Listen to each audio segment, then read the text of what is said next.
एक गांव में एक बूढ़ी माई अपना बहू बेटे के साथ रहा करती। बहू का 3 संतान थे। लोग बहुत गरीब थे, एक दिन खाते तो एक दिन उपास रहते। बूढ़ी माई गणेश भगवान का भक्त थी। बूढ़ी माई का जे दिन हाथ में पैसा होते वो दिन गणेश भगवान के लड्डू लिया कर भोग लगाती। दिन पैसा नहीं होते वो दिन फूल पत्तियां चढ़ाकर पूजा कर लेती।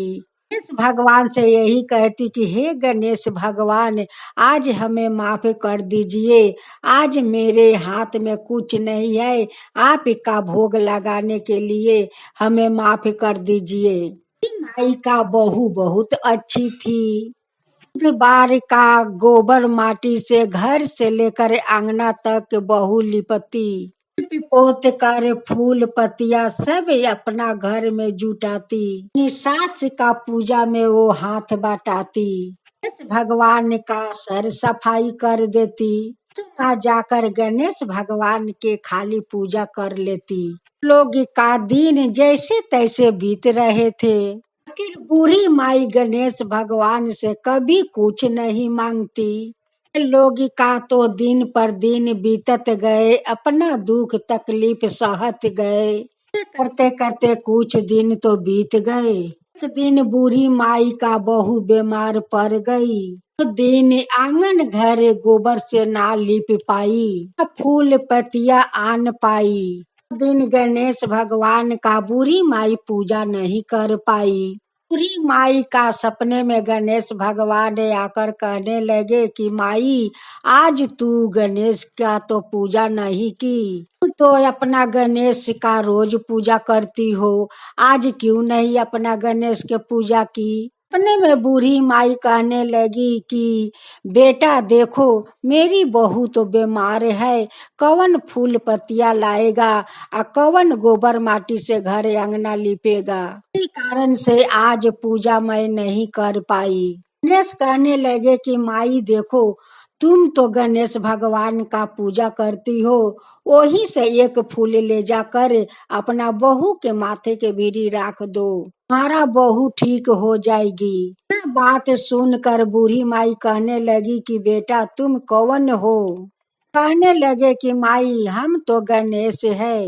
बात सुनकर बूढ़ी माई तो सोचने लगी, तब कहने लगे गणेश कि देखो माई, जो तुम सोच रही हो वो मैं नहीं हूँ। माता पिता तो मेरे नाम गणेश रखा है। मैं सपने में कहने लगी कि बेटा तुम कितना अच्छा बात करते हो, कितना ज्ञानी हो बेटा। बस कहने लगे कि ये तो मेरा माता पिता के संस्कार है माई। माई कहने लगी कि बेटा तेरा तो माँ बाप बहुत अच्छा संस्कार दी है। बात कह कर गणेश तो वहाँ से अंदर ध्यान हो गए। माई का आंख खुला तो कहने लगी कि कितना सुंदर मैं सपना देख रही हूँ। माई गणेश भगवान भीरी जाकर वहाँ से एक फूल उठाई और उठाकर अपना बहू के माथे के भीरी राख दी। वो तो ठीक हो गई।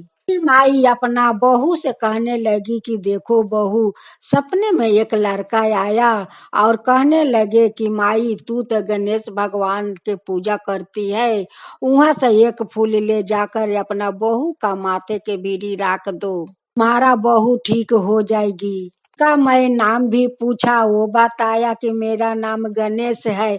मैं तो सोचने लगी, कहने लगा कि माई तू जो सोच रही है वो मैं नहीं हूँ। मेरे माता पिता तो मेरा नाम गणेश रखा है। यही बात कहकर वो लड़का चला गया। देखो बहू, आज चमत्कार हो गया।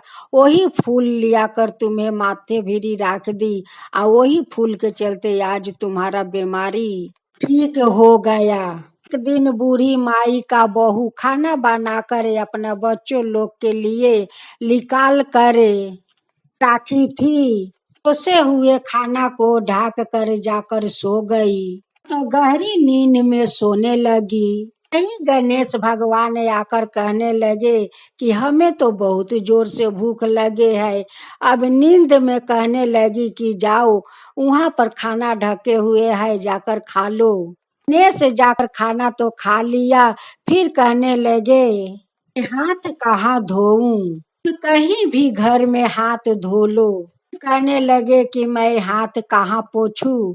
नींद में कहने लगी कि देखो कहीं झूले हुए वस्तु होगा, उसी में हाथ पोंछ लो। बस भगवान देखता है कि उसकी चूल तो नीचे झूले हुए है, वही चूल में जाकर हाथ पोंछ लिया। गणेश कहने लगा कि मेरे तो बहुत जोर से पैखाना लगे हुए है। से नींद में कहने लगी कि ठीक है, जाओ घर के कोई कोना में बैठकर पैखाना कर लो, मैं काल पुलिसकार कर दूंगी। से जाकर कोने में तो पायखाना कर दिया। जब वो बहू का आँख खुला तो देखती है कि घर में तो सारे घर में तो सोना चमक रहे है। थाला में खाया, वो थाला भी सोना हो गया। जहाँ हाथ धोए थे वहाँ भी सोना हो गया।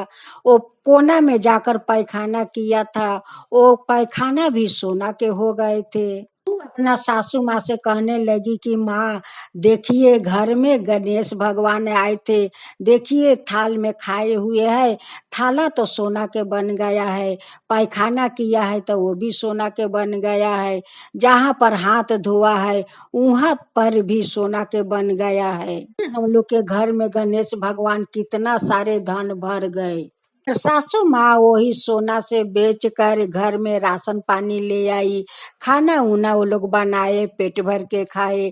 गणेश भगवान को लड्डू लिया कर भोग लगाए। तो बहू चूल धोने गई तो देखती है कि उसकी तो सारा चूल तो सोना के बन गया है। तो बहू सोचने लगी कि गणेश भगवान मेरे चूल में हाथ पोंछा है, उसलिए मेरा चूल तो सोना के बन गया है। तो माँ अपना बहू को लक्ष्मीनिया कहकर बुलाने लगी। फिर गणेश भगवान बूढ़ी माई का सपने में आकर कहने लगे गणेश की माई तेरा बहू ठीक हो गई। कहने लगी कि हाँ बहू तो मेरी ठीक हो गई। माई फिर से कहने लगी कि बेटा तुम कौन हो। वो कहने लगे कि माई मैं तो गणेश हूँ। माई कहने लगी कि तुम वही गणेश हो। कहने लगे कि नहीं माई वो गणेश मैं नहीं हूँ, जो तुम पूजा करती हो, जिसको पूजा करती हो मैं वही गणेश हूँ। माई सपने में उठकर गणेश भगवान का धन्यवाद देने लगी। आपका कृपा तो महिमा अपरंपार है हे गणेश भगवान, तो मेरे घर धन धन से भर दिया है, यहाँ तक कि मेरे बहू को चूल सोना के बना दिया है। गणेश भगवान कहने लगे कि देख माई तेरा शारदा भक्ति देख कर मैं बहुत पसंद हूँ, और तेरा बहू पर भी मैं पसंद हूँ। तेरा बहू बहुत सुंदर है रे माई, तेरा बहू बहुत सुंदर है। तेरा सेवा जतन तो तेरा बहू करती है, तू तो शुधु खाली भोग लगाकर पूजा करती है रे माई। बहू लक्ष्मीनिया है या लक्ष्मीनिया बनकर रहेगी। तेरा शारदा भक्ति देख कर माई या तेरा बहू को शारदा भक्ति देख कर आज मैं तेरा घर धन से भर दी हूँ। तो तेरा कभी तकलीफ नहीं होगा रे माई, कभी नहीं होगा। तब गणेश भगवान और बूढ़ी माई का सपने में बताकर अवंतर ध्यान हो गए। जब बूढ़ी माई का आँख खुला लगी कि कितना सुंदर मैं सपना देख रही हूँ। गणेश भगवान सपने में आकर सारा बात हमें बता गए। धन्य हो विनायक गणेश भगवान, धन्य है आपका कृपा, आज एक गरीब का घर धन से भर दिया हे गणेश भगवान, धन से भर दिया। जय गणेश भगवान, जय गणेश भगवान।